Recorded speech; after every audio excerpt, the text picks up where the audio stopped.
O milionário descobre que alguém usa seu nome para salvar vidas. Uma menina pequena muda destinos com gestos invisíveis. Cada doação esconde uma dor que ninguém imagina. E a verdade surge justo onde o orgulho não alcança. Diga para nós, o que mais tocou você até agora nessa história? É a sua presença que dá vida a cada capítulo contado aqui.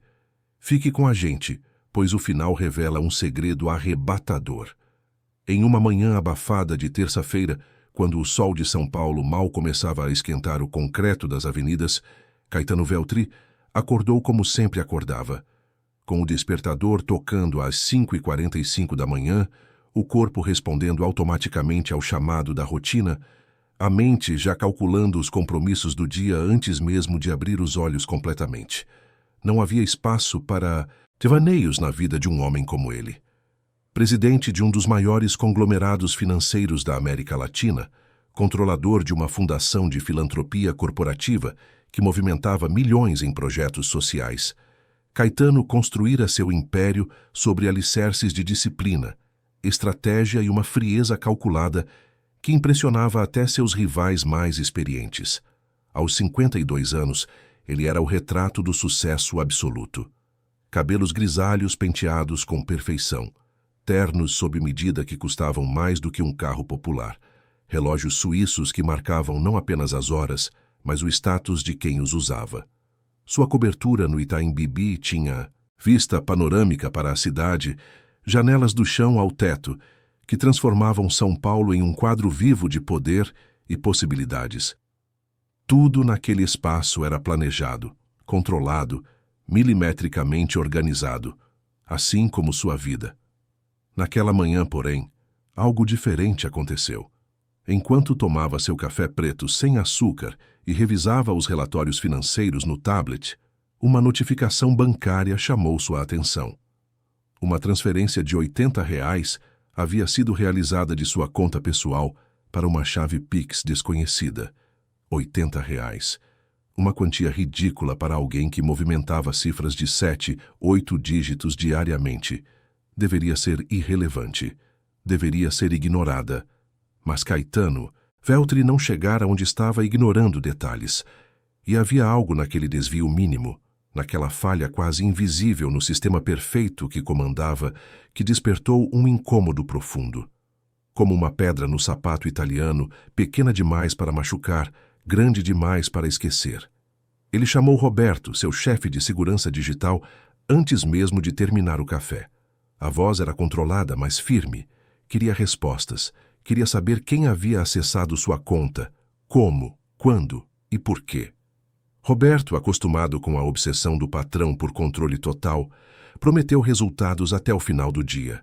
Caetano seguiu para o escritório no heliponto privativo, sobrevoando a cidade que ajudara a moldar com seus investimentos.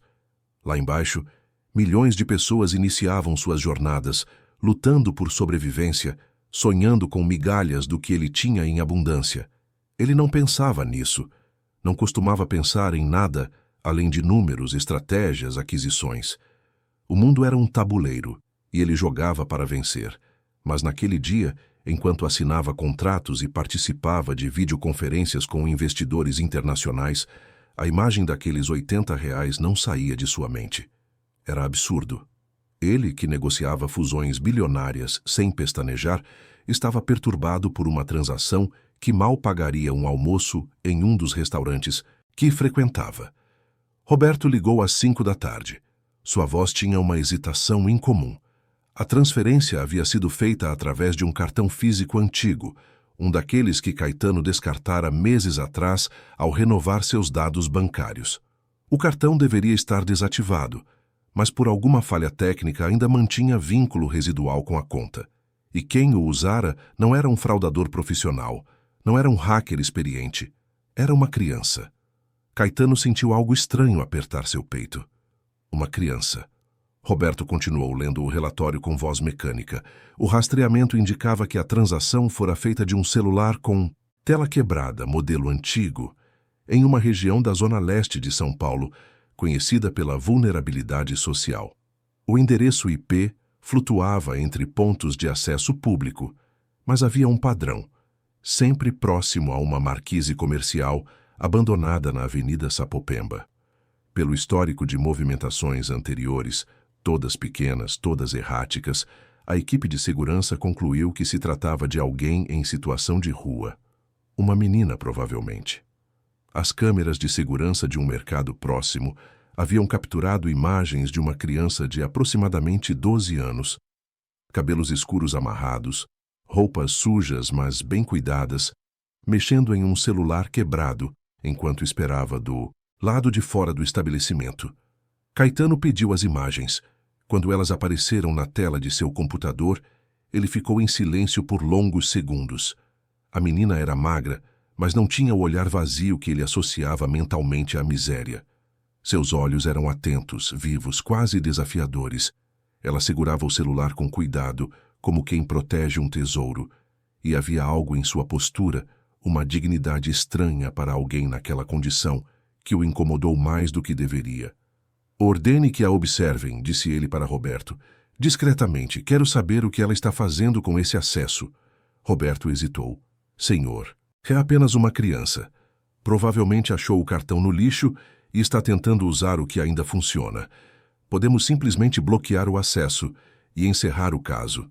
Caetano respirou fundo. Não. Observem primeiro e me mantenham informado. Nos dias seguintes, algo extraordinário começou a se revelar.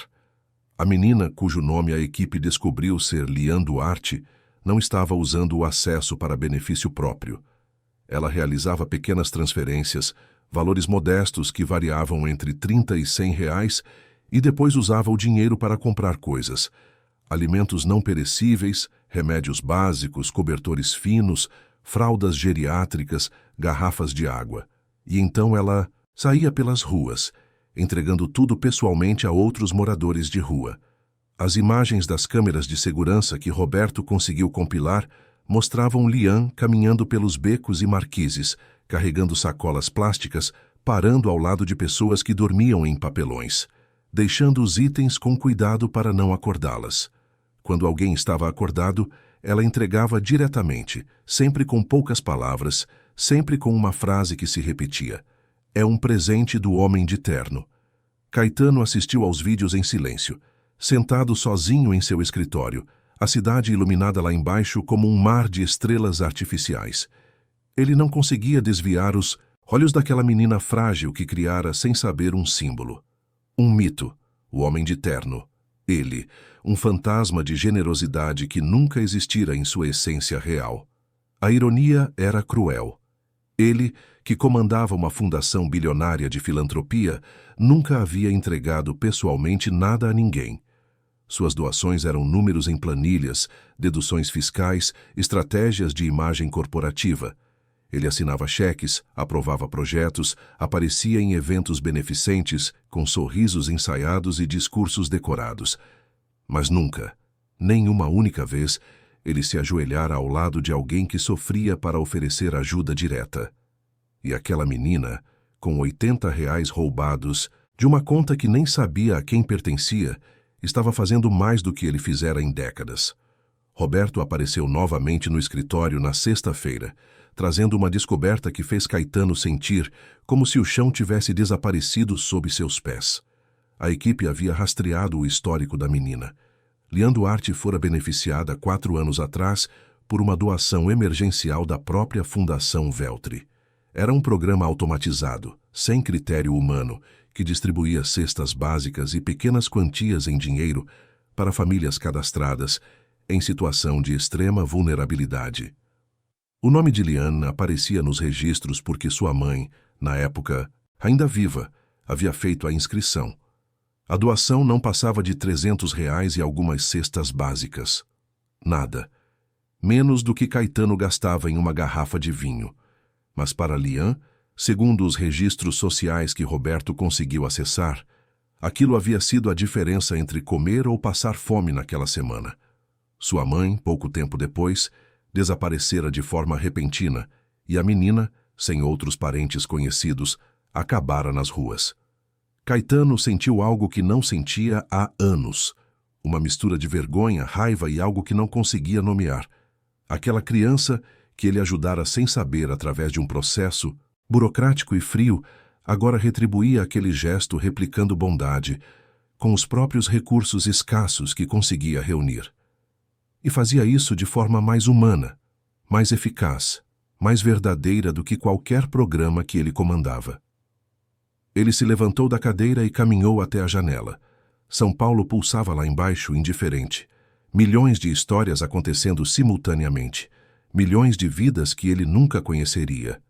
E no meio daquele caos urbano, uma menina de 12 anos estava ensinando a ele, sem saber o que significava ser humano.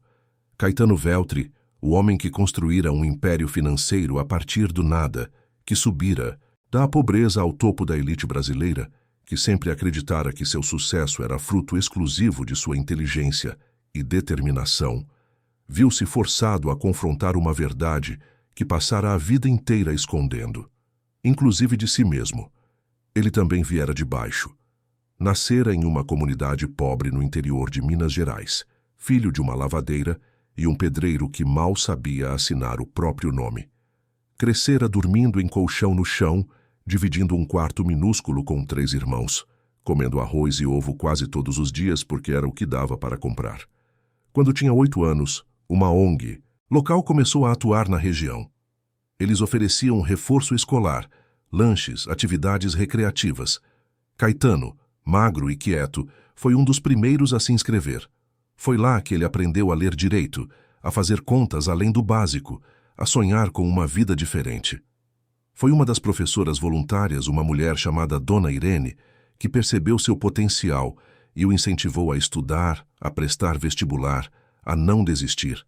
Ele conseguiu uma bolsa integral em uma universidade pública, mudou-se para São Paulo aos 18 anos com uma mala de roupas velhas e R$ 50 no bolso. Trabalhou, estudou, lutou. E venceu. Mas no processo, decidiu enterrar tudo que o ligava àquela origem. Mudou o sobrenome, inventou uma biografia elegante, cortou contato com a família, construiu uma nova identidade. A do homem que nasceu para vencer, não do menino pobre que foi ajudado. Dona Irene morrera anos atrás. Ele nunca foi ao enterro, nem enviou flores. Simplesmente apagou aquela parte de sua história como se nunca tivesse existido. E agora, décadas depois, uma menina de rua chamada Lian Duarte o forçava a olhar para o espelho, para ver o menino que ele fora, o menino que também precisara de ajuda. O menino que, se não fosse por uma doação anônima de estranhos, talvez nunca tivesse escapado da pobreza. Ele afrouxou a gravata, sentindo o ar faltar. A cobertura luxuosa parecia pequena demais, sufocante. Precisava sair. Precisava pensar. Disse ao motorista que iria caminhar. O homem, surpreso, tentou argumentar sobre segurança, mas Caetano já estava saindo.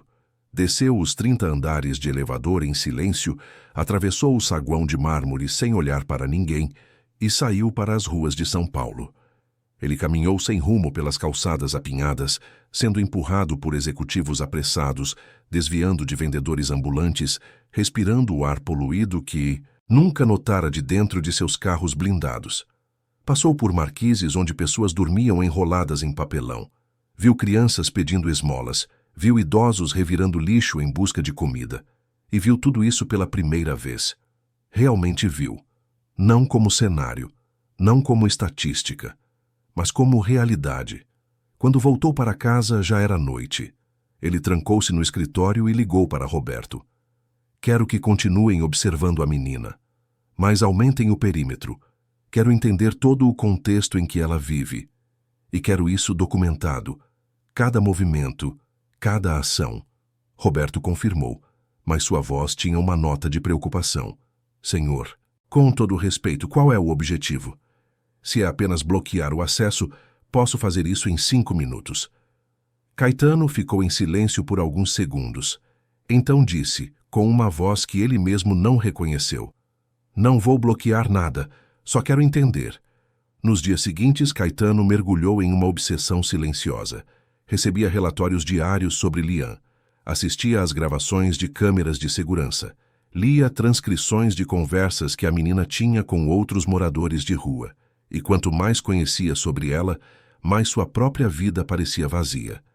Lian acordava cedo, mesmo sem ter onde dormir confortavelmente. Lavava o rosto em banheiros públicos. Usava bibliotecas municipais para carregar o celular e acessar a internet através de redes gratuitas. Estudava através de vídeos online. Ajudava outros moradores de rua a se cadastrarem em programas sociais. E continuava realizando suas pequenas transferências, comprando itens essenciais, distribuindo tudo pessoalmente. Ela tinha uma rede, um círculo de pessoas que confiavam nela, idosos que a tratavam como neta, outras crianças que a viam como líder, adultos em situação de rua que a respeitavam por sua inteligência e generosidade.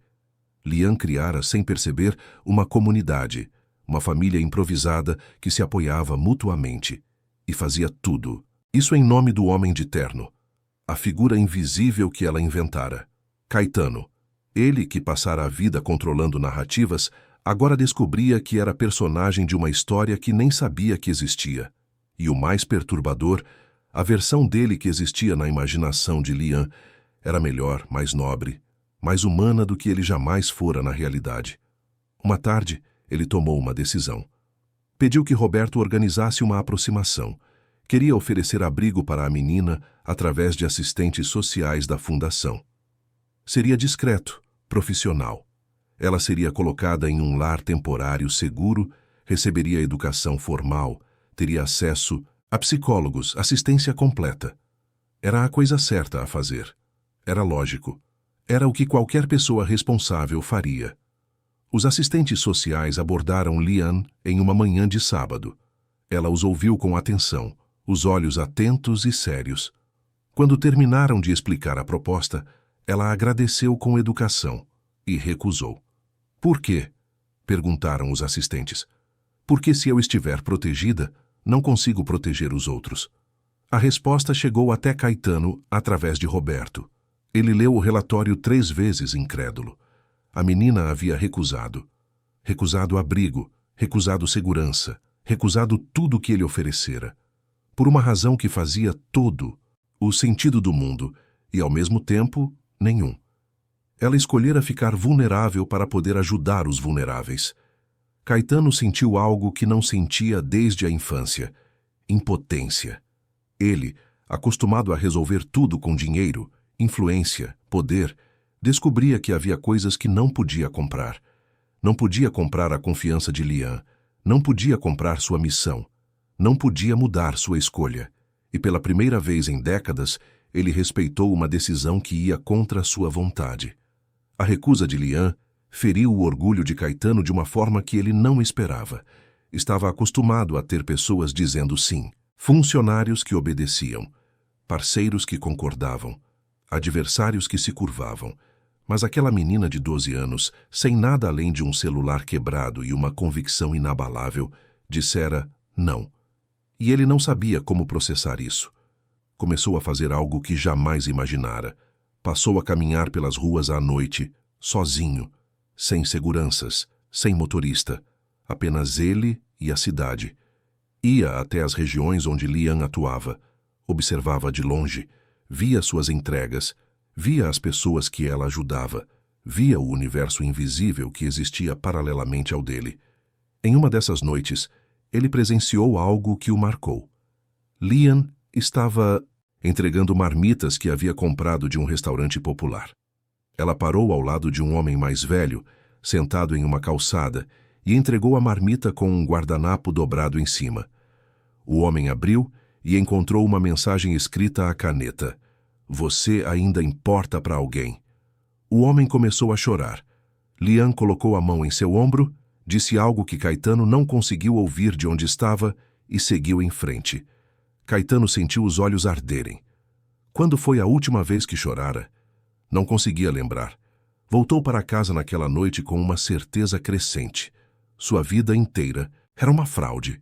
Ele construíra um império, mas vivia em uma prisão. Tinha tudo, mas possuía nada que realmente importasse. E aquela menina, sem nada material, tinha algo que ele perdera no caminho: humanidade. Foi então que começou a investigar mais profundamente sua própria fundação. Queria entender por que os programas não funcionavam como deveriam. Queria saber para onde o dinheiro realmente ia, e o que descobriu o enojou. A Fundação Veltri, sua obra de caridade pública, sua fachada de homem consciente, era uma máquina de benefícios fiscais e desvios elegantes. Diretores que nunca visitavam os projetos que coordenavam, conselheiros que aprovavam orçamentos inflacionados e embolsavam a diferença através de empresas fantasmas, relatórios falsos que exageravam resultados, fotos encenadas com crianças sorridentes que nunca receberam ajuda real. E ele, tão obcecado com seus negócios principais, nunca havia olhado de verdade para aquilo. Confiara em pessoas que administravam a fundação enquanto ele cuidava do que chamava de trabalho sério, o lucro, o crescimento, o poder. Agora, forçado a encarar a verdade, percebia que financiava uma estrutura corrupta que servia mais para limpar sua consciência e sua imagem pública do que para transformar vidas. Lian, com R$ 80 roubados, fazia mais diferença real do que sua fundação milionária. A humilhação era total e necessária. Caetano começou a mudar. Discretamente. Não anunciou nada. Não fez discursos. Simplesmente começou a agir diferente. Demitiu diretores corruptos da fundação. Contratou auditores externos. Implementou transparência total nos relatórios. Cortou programas ineficazes. Redirecionou recursos para iniciativas comunitárias lideradas por quem realmente vivia as realidades que diziam querer mudar. E, paralelamente, sem que ninguém soubesse, começou a proteger Lian de forma invisível. Alterou sistemas de segurança bancária para garantir que ela pudesse continuar usando aquele acesso sem ser bloqueada ou rastreada por outros. Fez doações anônimas estratégicas para os locais onde ela comprava os itens que distribuía, garantindo que os preços fossem mais baixos. Conversou discretamente com policiais da região para que não incomodassem a menina ou as pessoas que ela ajudava. Ele se tornou, sem que ela soubesse, o verdadeiro homem de terno, trabalhando nas sombras para que a luz que ela acendia pudesse brilhar mais forte. Mas havia alguém observando Caetano com a mesma atenção que ele observava Lian. Seu filho, Vinícius Veltri, jornalista investigativo que há anos trabalhava para um portal de notícias conhecido por denúncias de corrupção, começara a notar movimentações estranhas nas contas da Fundação Veltri.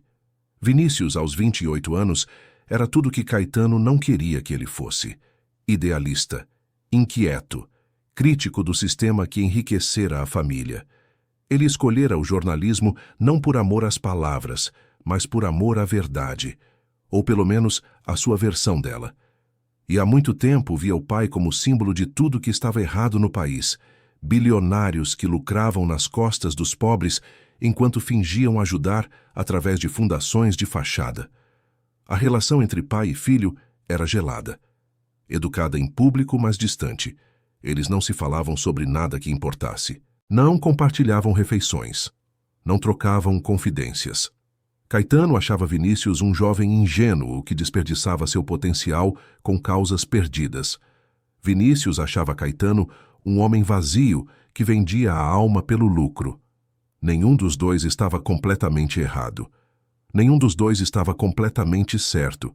E agora, enquanto Caetano tentava se redimir secretamente através de Lian, Vinícius preparava uma bomba jornalística que poderia destruir tudo que o pai construíra. Porque Vinícius começara a investigar a Fundação Veltri e descobrira algumas das mesmas coisas que Caetano encontrara: desvios, superfaturamentos, ineficiência proposital. Mas Vinícius não sabia das mudanças recentes que o pai implementara. Não sabia da existência de Lian. Não sabia de nada que acontecia nos bastidores. Ele só via os números, e os números contavam uma história de fraude. Vinícius planejava publicar a matéria em 2 semanas. Seria a reportagem de sua carreira. Aqui provaria, finalmente, que até homens como seu pai, com toda a sua fachada de filantropia, eram apenas predadores disfarçados. Caetano não fazia ideia da tempestade que se aproximava. Estava focado demais em Lian, em entender seu mundo, em aprender com ela sem que ela soubesse que estava ensinando. E Lian continuava sua missão. Pequena, silenciosa, poderosa, criando ondas em um oceano que ainda não percebia sua existência, até que tudo começasse a se conectar de formas que nenhum deles poderia prever. A cidade de São Paulo seguia seu ritmo frenético, mas nas sombras, entre marquises e becos, entre coberturas luxuosas e escritórios de vidro, entre redações e contas bancárias, 3 vidas se aproximavam de uma colisão inevitável, e quando se encontrassem, nada seria como antes.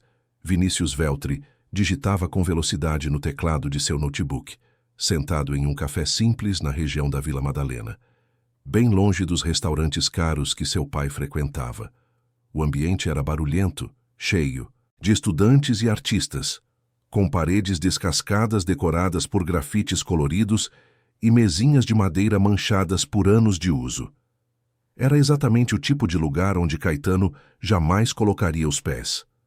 E era exatamente por isso que Vinícius amava estar ali. Ele revisava pela 10ª vez os documentos que conseguira sobre a Fundação Veltri, planilhas de gastos, relatórios de auditoria interna, notas fiscais suspeitas, contratos com valores inflacionados. Tudo apontava para o que ele suspeitava há anos. A fundação do pai era uma farsa bem construída, uma máquina de lavar dinheiro e gerar benefícios fiscais disfarçada de altruísmo. Mateus, seu editor e amigo desde a faculdade, sentou-se à sua frente com 2 cafés. Então questionou: "Já tem material suficiente para fechar a matéria?" Vinícius olhou para ele, os olhos brilhando com uma mistura de satisfação e algo mais sombrio. Algo que se parecia perigosamente com vingança. "Tenho", respondeu, "e vai ser devastador.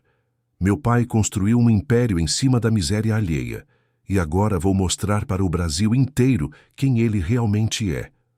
Mateus bebericou o café, observando o amigo com cuidado.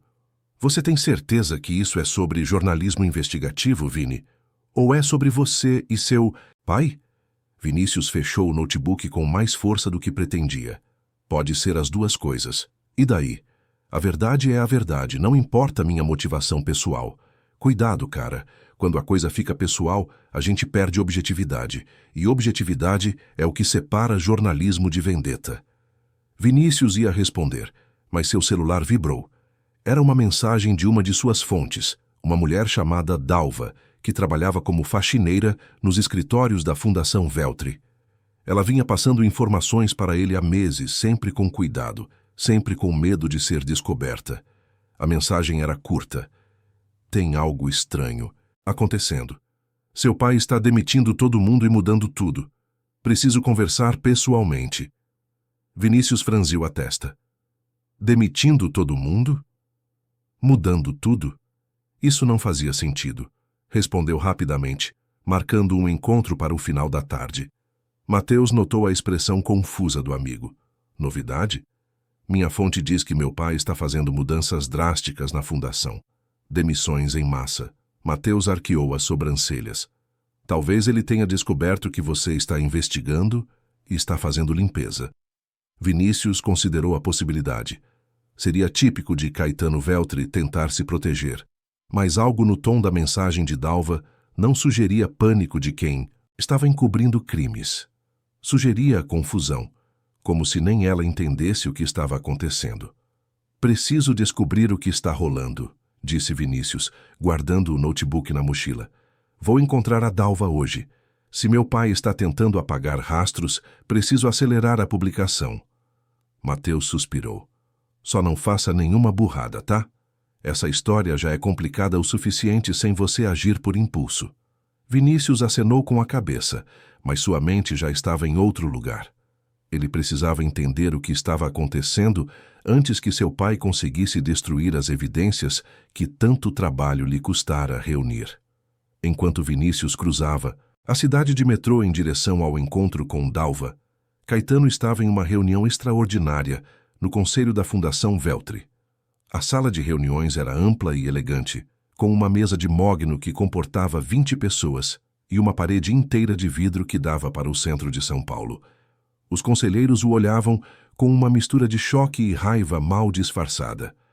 Caetano acabara de anunciar uma reestruturação completa da fundação, corte de 70% dos cargos administrativos, auditoria externa independente, transparência total dos gastos e, mais chocante ainda, a retirada de seu próprio nome da presidência do Conselho.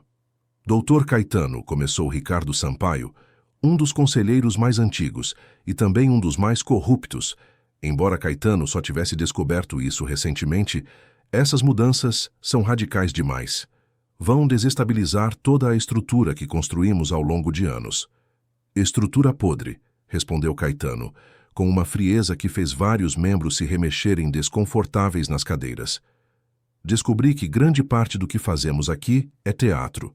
Gastamos milhões em salários administrativos e migalhas em ações reais. Isso acaba hoje. Uma conselheira chamada Patrícia, elegante e sempre calculista, inclinou-se para a frente. Com todo respeito, você está destruindo sua própria reputação.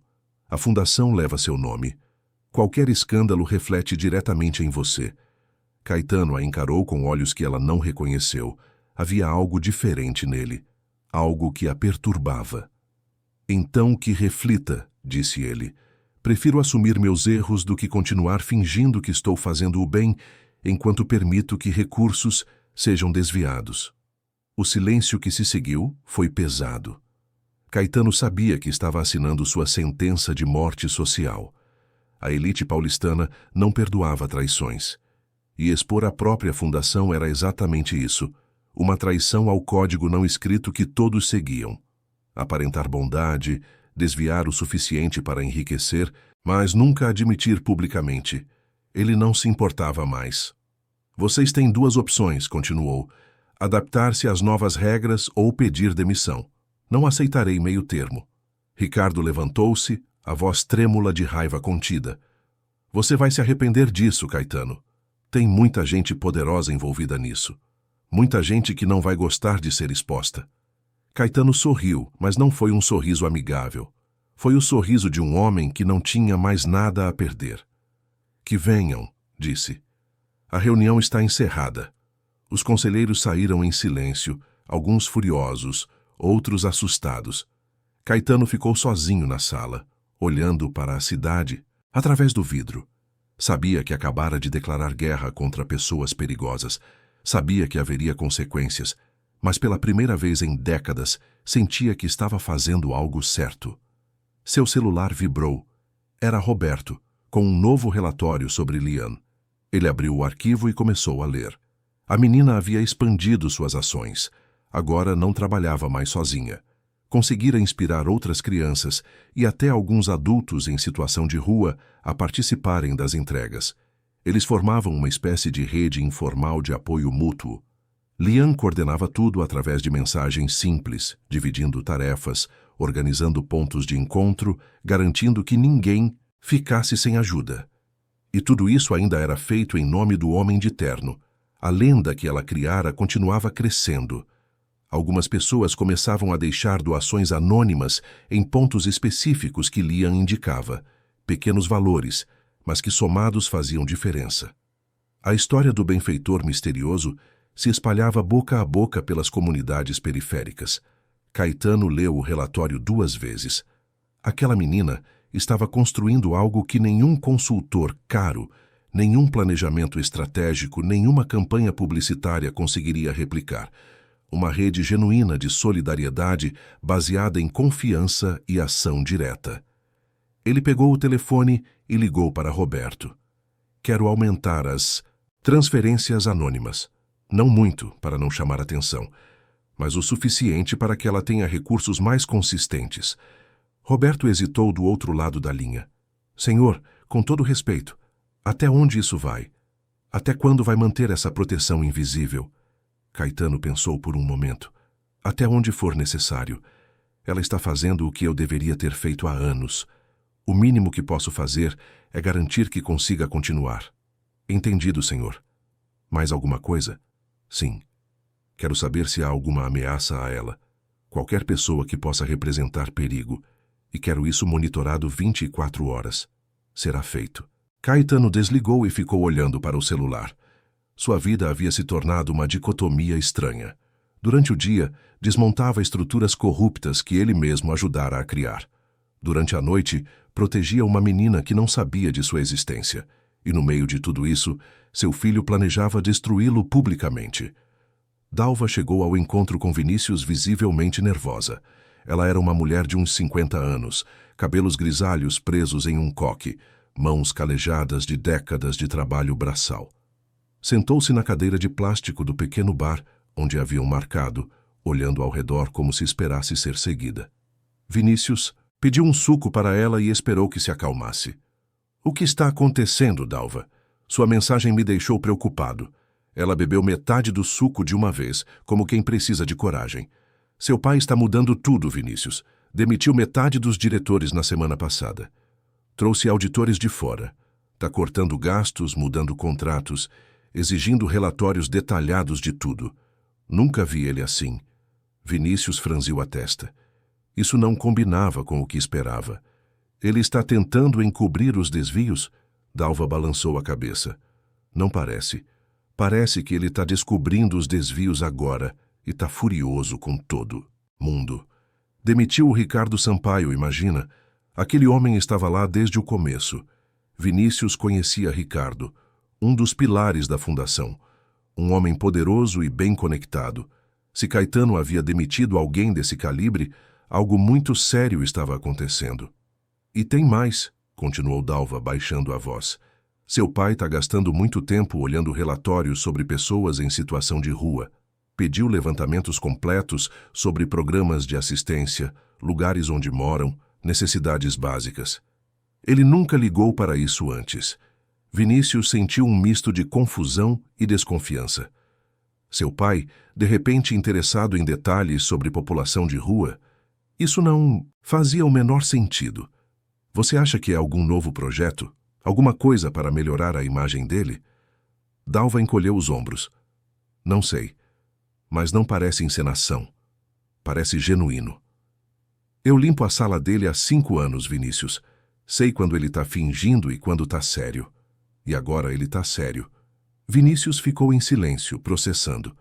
Toda sua investigação partia do pressuposto de que a Fundação Veltri era corrupta, porque Caetano era corrupto. Mas e se ele estivesse errado? E se seu pai realmente estivesse tentando mudar? Não, pensou imediatamente. Isso não é possível. Pessoas como Caetano Veltri não mudam. Elas só se adaptam quando conveniente. Mas a dúvida, pequena mas persistente, havia se instalado. Você consegue me trazer os novos documentos? Os relatórios que ele está pedindo sobre população de rua? Dalva hesitou. Vinícius, eu não quero perder meu emprego. Sua matéria vai acabar com tudo isso. Se eu for descoberta, eu protejo você, prometeu ele. Seu nome nunca aparecerá. Mas preciso entender o que está acontecendo. Ela suspirou, cansada. Vou ver o que consigo. Mas me promete uma coisa. Se descobrir que seu pai realmente está tentando fazer algo bom, você vai pensar 2 vezes antes. De publicar? Vinícius não respondeu imediatamente. A jornalista nele dizia que a verdade deveria ser exposta independentemente de contexto. Mas o filho nele, a parte que ainda guardava alguma esperança em relação ao pai, não tinha certeza. Vou pensar. Foi tudo que conseguiu dizer. Enquanto Vinícius lidava com suas próprias contradições, Lian estava em uma biblioteca municipal, sentada em um canto silencioso, com seu celular quebrado, conectado a um carregador emprestado. Ela navegava por sites de programas sociais, anotando endereços e horários de distribuição de alimentos, mapeando oportunidades para ajudar mais pessoas. Uma bibliotecária chamada Sônia, que conhecia Lian há meses, aproximou-se com um sorriso gentil. Lian trouxe um lanche para você. Sanduíche de queijo e um suco. A menina olhou para cima, seus olhos escuros brilhando com gratidão sincera. Muito obrigada, dona Sônia. Mas eu não posso aceitar sem retribuir. Deixa eu te ajudar com alguma coisa? Sônia riu baixinho. Você já me ajuda só de existir, menina. Me lembra que ainda tem gente boa no mundo. Lian aceitou o lanche, mas guardou metade do sanduíche na mochila rasgada que carregava. Sônia sabia que ela guardaria para dividir com alguém mais tarde. Era assim que a menina funcionava. Nunca guardava nada só para si. Pode me fazer uma pergunta? Disse Sônia, sentando-se ao lado dela. Claro. De onde você tira essa força? Você é só uma criança, mora na rua, não tem ninguém cuidando de você. Deveria estar pensando em sobreviver, não em ajudar os outros. Lian ficou em silêncio por um momento, mastigando o sanduíche devagar. Quando finalmente respondeu, sua voz era baixa, mas firme. Quando eu era menor, minha mãe e eu estávamos passando muita necessidade. Não tinha comida, não tinha nada. E do nada apareceu uma ajuda. Uma cesta básica. Um dinheiro. Não sei de onde. Veio, só sei que salvou a gente naquele momento. Minha mãe disse que era um anjo. Eu prefiro achar que era uma pessoa boa, que decidiu ajudar sem querer nada em troca. E o homem de terno? Perguntou Sônia, já tendo ouvido falar da lenda que Lian criara.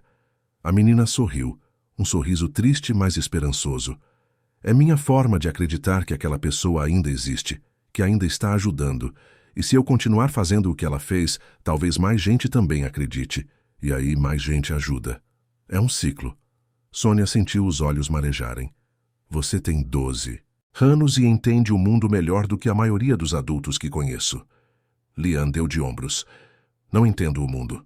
Só sei que dói menos quando a gente cuida uns dos outros. Essa frase simples, dita com a sabedoria de quem viveu dor demais para uma idade tão pequena, ficou ecoando na mente de Sônia pelo resto do dia. Naquela noite, Caetano fez algo que não fazia há anos. Saiu para caminhar pelas ruas novamente. Mas dessa vez, não foi apenas observar. Foi participar. Ele vestiu roupas simples, jeans e uma camisa comum, nada que o identificasse como bilionário. Colocou um boné para esconder o rosto e foi até a região onde Lian costumava fazer suas entregas. Chegou perto de uma marquise onde dormiam várias pessoas. Havia comprado antes marmitas em um restaurante popular e cobertores baratos em uma loja de bairro. Não eram coisas caras, mas eram úteis, e foi isso que ele distribuiu. As pessoas o olhavam com desconfiança no início, mas quando perceberam que a ajuda era genuína, sem segundas intenções, começaram a aceitar. Alguns agradeciam com palavras, outros apenas acenavam com a cabeça. Um senhor idoso pegou sua mão e disse: Deus te abençoe, filho. Caetano sentiu um nó na garganta. Ninguém o chamava de filho há décadas. Ninguém segurava sua mão com afeto genuíno. Ninguém olhava para ele como pessoa, apenas como empresa, como dinheiro, como poder. Ali, vestido como qualquer um, ele era apenas um homem ajudando o outro. E isso era libertador de uma forma que nunca imaginara.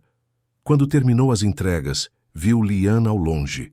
Ela também estava fazendo suas rondas, conversando com as pessoas, distribuindo o que conseguira comprar. Ele se escondeu atrás de um poste observando. A menina se aproximou de uma mulher jovem que carregava um bebê. Lian entregou uma lata de leite em pó e fraldas. A mulher começou a chorar e tentou abraçá-la, mas Lian gentilmente se afastou, sorrindo. É do homem de terno, disse ela. Ele pediu que eu entregasse para você. A mulher olhou ao redor, como se esperasse ver alguém. Quem é ele? Onde está? Lian sorriu. Ele não gosta de aparecer, mas está sempre por perto, cuidando. Caetano, escondido a poucos metros de distância, sentiu o peito apertar. Ela estava certa. Ele estava sempre por perto agora, mesmo que ela não soubesse. Quando Lian se afastou, Caetano a seguiu discretamente, mantendo distância. Queria garantir que ela chegasse em segurança até onde fosse dormir. E enquanto caminhava pelas ruas escuras de São Paulo, protegendo sem ser visto uma menina que o transformara sem saber, Caetano entendeu algo fundamental. Ele nunca fora o homem de terno. Ele era apenas alguém tentando se tornar digno do mito que ela criara. Lian chegou até a marquise onde dormia, um espaço apertado, mas relativamente protegido. Ela se enrolou em um cobertor fino e fechou os olhos. Caetano ficou observando de longe, até ter certeza de que ela estava segura. Então voltou para casa, caminhando por horas, pela cidade adormecida, pensando em tudo que precisava mudar, em tudo que já havia mudado. Quando chegou à cobertura, já passava das 3 da manhã. Tomou um banho longo, deixando a água quente lavar a sujeira das ruas e, simbolicamente, a sujeira de sua vida anterior. Deitou-se na cama enorme olhando para o teto e, pela primeira vez em anos, dormiu sem o peso da falsidade esmagando seu peito. No dia seguinte, Vinícius recebeu um pacote de Dalva. Dentro estavam cópias de relatórios recentes que Caetano havia encomendado. Estudos sobre população em situação de rua em São Paulo. Análises de programas sociais eficazes em outras cidades. Propostas de ações diretas com baixo custo e alto impacto. Vinícius leu tudo com atenção crescente. Aquilo não era teatro, não era campanha de marketing, era pesquisa genuína, detalhada, com anotações manuscritas de Caetano nas margens. Perguntas, reflexões, autocríticas duras sobre os erros da fundação. Ele fechou o último documento e ficou olhando para a parede de seu apartamento pequeno. Toda sua narrativa sobre o pai estava desmoronando. Ele preparara uma matéria devastadora sobre corrupção e hipocrisia. Mas e se a história real fosse mais complexa? E se fosse sobre redenção? Pegou o celular e ligou para Mateus. Preciso de mais tempo antes de publicar. Mateus suspirou do outro lado. Vini, você está há meses nisso. Qual o problema agora? O problema é que não sei mais qual é a verdade. E então, pela primeira vez desde que começara a investigação, Vinícius Veltri considerou a possibilidade de que talvez não conhecesse seu pai tão bem quanto pensava. E no centro de tudo, sem saber que era o catalisador de mudanças profundas em duas vidas poderosas, Lian Duarte continuava sua missão silenciosa, acreditando em um símbolo que ela mesma criara, sem imaginar que o símbolo agora tentava desesperadamente se tornar real. As semanas que se seguiram foram de transformação silenciosa. Caetano Veltri não anunciou publicamente suas mudanças pessoais, não deu entrevistas emocionadas sobre despertar de consciência. Simplesmente começou a viver diferente.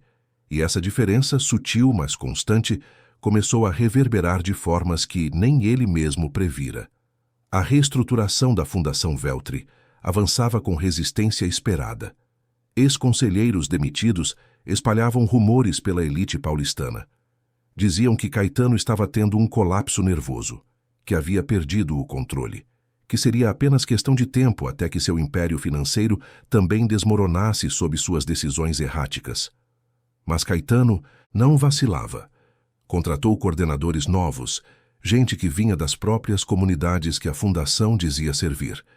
Pessoas que conheciam necessidade não como conceito abstrato, mas como experiência vivida. Implementou um sistema de prestação de contas público, onde cada centavo doado poderia ser rastreado online.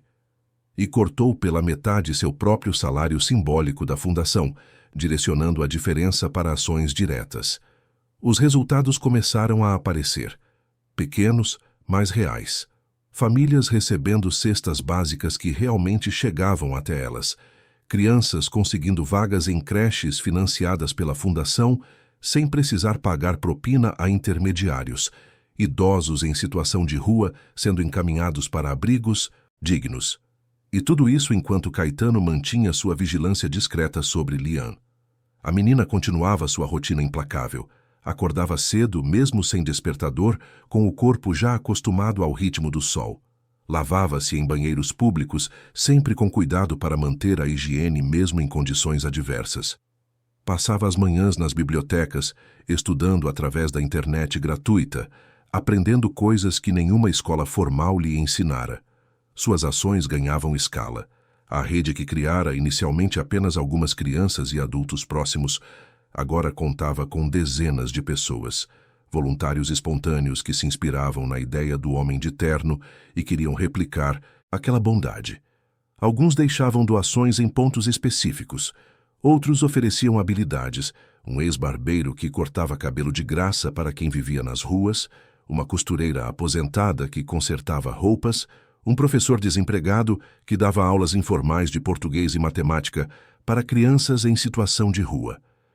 Lian coordenava tudo com uma sabedoria que desafiava a sua idade.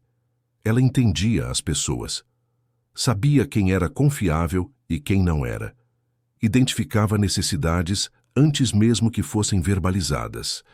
Criara, sem qualquer curso de administração, sem qualquer mentor formal, uma organização horizontal mais eficiente do que muitas ONGs estruturadas. E fazia tudo em nome de um mito. O homem de terno que ela inventara continuava crescendo, ganhando contornos próprios na imaginação coletiva. Algumas pessoas diziam tê-lo visto. Outras juravam que ele era um empresário arrependido. Outras achavam que era um político tentando limpar a consciência. Ninguém sabia a verdade, exceto Caetano. E ele, paradoxalmente, estava se tornando a mentira que Lian criara. A cada noite que saía disfarçado para ajudar pessoalmente. A cada decisão que tomava, priorizando o impacto real sobre lucro. A cada vez que escolhia ouvir ao invés de mandar. Roberto, seu chefe de segurança, começou a questionar a sustentabilidade daquela situação. Senhor, disse ele em uma tarde, durante um dos relatórios diários sobre Lian, isso não pode continuar indefinidamente. A menina está chamando a atenção. Tem gente nas redes sociais falando sobre o homem de terno. Eventualmente, alguém vai querer saber quem ele é de verdade. Caetano estava na janela de seu escritório olhando para a cidade. E o que você sugere? Que o senhor se afaste. Que deixe ela seguir o próprio caminho. O senhor já fez mudanças na fundação. Já redirecionou recursos. Isso já é mais do que a maioria faria. Caetano virou-se para encará-lo. Você acha que é sobre isso? Sobre eu me sentir bem comigo mesmo? Roberto hesitou. Sinceramente, senhor, não sei mais do que se trata. Só sei que o senhor está se envolvendo emocionalmente com uma situação que pode explodir de formas imprevisíveis. Caetano sentou-se, o peso de décadas de controle absoluto parecendo finalmente esmagá-lo. Você está certo. Isso pode explodir. Provavelmente vai explodir. Mas pela primeira vez na minha vida, Roberto, estou fazendo algo que importa. Algo que não é sobre dinheiro, poder ou status. E não vou parar. Roberto assentiu sem concordar nem discordar. Entendido, senhor. Continuarei os relatórios. Quando ficou sozinho, Caetano abriu um arquivo em seu computador. Era um documento que vinha escrevendo há dias. Uma carta. Não sabia se algum dia teria coragem de entregá-la, mas escrever ajudava a organizar o caos que sua mente se tornara. Lian, começava a carta, você não me conhece, não sabe meu nome, não sabe minha história. Mas eu te conheço. Conheço sua coragem, sua bondade, sua força absurda diante de um mundo que te deu tão pouco. Você criou um símbolo sem saber que esse símbolo me salvaria. Me salvaria de me tornar um homem tão vazio que nem eu mesmo me reconheceria no espelho. O homem de terno existe porque você acreditou nele. E agora estou tentando, desesperadamente, me tornar digno dessa crença. Ele parou de escrever, os dedos paralisados sobre o teclado. Não. Isso soava grandioso demais. Lian não precisava carregar o peso de ter salvado ninguém. Ela era apenas uma criança tentando sobreviver e, no processo, sendo bondosa. Não era justo colocar sobre seus ombros finos a responsabilidade pela redenção de um bilionário. Deletou o arquivo. Se algum dia tivesse que dizer algo a ela, diria pessoalmente, sem cartas dramáticas, apenas verdade. Enquanto isso, do outro lado da cidade, Vinícius Veltri estava em um dilema profundo. Sua matéria investigativa estava pronta. Meses de trabalho, dezenas de fontes, documentos irrefutáveis. Mas agora, com as mudanças recentes que Dalva relatara e os documentos que comprovavam uma mudança genuína de postura de Caetano, Vinícius não sabia mais o que fazer. Publicar a matéria ainda seria devastador. Os desvios passados estavam documentados. A corrupção estrutural da fundação era real. Mas omitir o contexto de que Caetano estava ativamente corrigindo esses erros seria desonesto jornalisticamente. Ele marcou uma reunião com Mateus na redação do portal de notícias onde trabalhava. A sala estava vazia, apenas eles dois e o som dos ar-condicionados antigos trabalhando. Preciso de um conselho, começou Vinícius. E preciso que seja honesto, mesmo que doa. Mateus cruzou os braços, sua expressão séria. Pode falar. Minha matéria sobre a Fundação Veltri expõe corrupção real, desvios confirmados. Mas descobri que meu pai começou a fazer mudanças profundas, exatamente quando eu estava finalizando a investigação.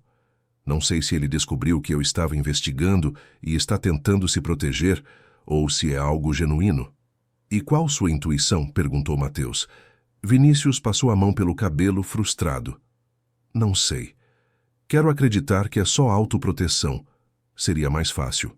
Mas os documentos que minha fonte trouxe mostram um nível de autocrítica e mudança que não parece performático. Então você tem duas opções, disse Mateus. Publica a matéria focando no passado corrupto e menciona as mudanças recentes como tentativa de controle de danos. Ou espera mais um tempo, observa se as mudanças são sustentáveis e aí decide. Vinícius sabia que Mateus estava certo, mas havia um terceiro elemento que ele não mencionara ainda, um elemento pessoal que complicava tudo. Tem algo mais, disse ele. Descobri que meu pai está investigando detalhadamente programas para a população de rua. E tem uma menina, uma criança em situação de rua, que aparece nos relatórios dele de forma recorrente. Mateus franziu a testa. Como assim aparece? Não sei os detalhes, só sei que ele está acompanhando as ações dela. E isso não faz sentido com o homem que pensei que conhecia. Você acha que ele está usando a menina para alguma campanha de marketing? Vinícius balançou a cabeça devagar. Não, os relatórios são confidenciais, internos. Se fosse marketing, já teria vazado para a imprensa. Isso é outra coisa. Então vai atrás, disse Mateus. Descobre o que está acontecendo antes de publicar. Porque se você destruir seu pai publicamente e depois descobrir que ele estava genuinamente tentando mudar, você nunca vai se perdoar. As palavras atingiram Vinícius com força. Ele passara anos cultivando raiva pelo pai. Raiva pelo abandono emocional, pela frieza, pela obsessão com dinheiro que destruíra qualquer possibilidade de relação familiar genuína. Publicar aquela matéria seria vingança disfarçada de jornalismo investigativo. Mas e se não fosse só isso? E se fosse também uma oportunidade de finalmente entender quem Caetano Veltri realmente era? Vou investigar mais, decidiu. Preciso conhecer essa menina. Preciso entender o que está acontecendo. Mateus assentiu. E vai fazer isso como jornalista ou como filho? Vinícius não tinha resposta. Lian estava sentada em um banco de praça, dividindo um lanche com uma menina ainda mais nova que ela, uma criança de uns 8 anos, chamada Júlia, que também vivia nas ruas. Júlia tinha olhos grandes e assustados, como se esperasse que o mundo a machucasse a qualquer momento. Come devagar, disse Lian gentilmente. Vai fazer mal se comer rápido demais. Júlia obedeceu, mas seus olhos não saíam do pão. Tinha o olhar de quem não sabia quando seria a próxima refeição. Você sabe ler? Perguntou Lian. Júlia balançou a cabeça. Parei de ir na escola faz tempo. Então vou te ensinar. Todo dia que a gente se encontra aqui e eu te ensino um pouquinho. Tá bom? Os olhos de Júlia finalmente se iluminaram. De verdade. De verdade. Porque quando você souber ler, vai poder aprender tudo sozinha. E aí ninguém nunca mais vai poder te enganar. Era esse tipo de interação que definia Lian. Ela não apenas distribuía comida, distribuía dignidade. Não apenas ajudava materialmente. Ajudava as pessoas a se verem como mais do que suas circunstâncias. Uma mulher mais velha, sentada a alguns bancos adiante, observava a cena com lágrimas nos olhos. Ela se aproximou timidamente. Desculpa me intrometer, disse. Mas você é a menina do homem de terno? Lian olhou para cima, surpresa. Não sou ninguém importante. Só faço entregas para ele. A mulher se ajoelhou, ficando na altura dos olhos de Lian. Você salvou meu neto. Ele é aquele menino ali brincando no escorregador. Ele estava muito doente. Eu não tinha dinheiro para remédio. E do nada apareceu você com os remédios exatos que ele precisava. Como você sabia? Lian lembrava vagamente. Havia visto uma mulher desesperada pedindo ajuda em um posto de saúde algumas semanas antes. Ouvira o nome do remédio que o médico prescrevera. Comprara com o dinheiro que conseguira e entregara anonimamente. Eu só ouvi e ajudei, disse simplesmente. A mulher pegou a mão de Lian com força. Você é um anjo. Lian retirou a mão gentilmente, mas com firmeza. Não sou. Sou só alguém que foi ajudada uma vez e agora tenta retribuir. Mas a mulher já estava se afastando, levando o neto pela mão, olhando para Lian como se olhasse para algo sagrado. Júlia, ainda mastigando o pão, perguntou: é verdade que existe o homem de terno? Lian sorriu, um sorriso cansado, mas genuíno. Eu acredito que sim. Mesmo que nunca tenha visto ele, eu acredito. E naquele momento, sem saber, ela estava certa.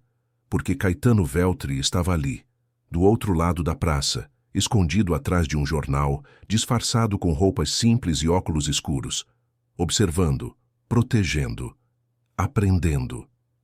Ele viu a interação com Júlia, viu a mulher agradecendo, viu Lian desviar do elogio como se fosse algo que queimasse, e entendeu com clareza dolorosa que ela era exatamente o oposto dele. Enquanto ele construíra uma vida inteira buscando reconhecimento, ela fugia dele. Enquanto ele acumulara mérito falso, ela distribuía mérito verdadeiro e o creditava a um fantasma. Quando Lian e Júlia se levantaram para ir embora, Caetano as seguiu de longe, não para interferir, apenas para garantir que estivessem seguras. Mas ele não era o único seguindo Lian. Vinícius Veltri também estava ali, do outro lado da praça, observando a menina que aparecia nos relatórios confidenciais do pai, tentando entender a conexão. E quando viu Lian ajudando Júlia, quando presenciou a cena com a mulher agradecida, quando escutou a menina mencionar o homem de terno, algo clicou em sua mente. Ele havia ouvido falar daquela lenda urbana, uma história que circulava nas periferias sobre um benfeitor misterioso. Nunca dera atenção achando que era apenas mais um mito popular. Mas agora, vendo Lian em ação, entendeu que havia algo real ali, algo que seu pai estava acompanhando obsessivamente. Vinícius decidiu que precisava falar com a menina, não como jornalista, não como filho de Caetano, mas como alguém tentando entender uma verdade que parecia escapar por entre os dedos. Ele se aproximou cuidadosamente quando Lian estava sozinha, depois de Júlia ter ido embora. Ela notou sua presença e olhou para ele com aquela atenção característica. Os olhos dela eram espertos, desconfiados, mas não hostis. Oi, disse. Vinícius tentando soar casual. Posso falar com você um minutinho? Lian cruzou os braços. Você não parece assistente social e não parece vendedor. O que quer?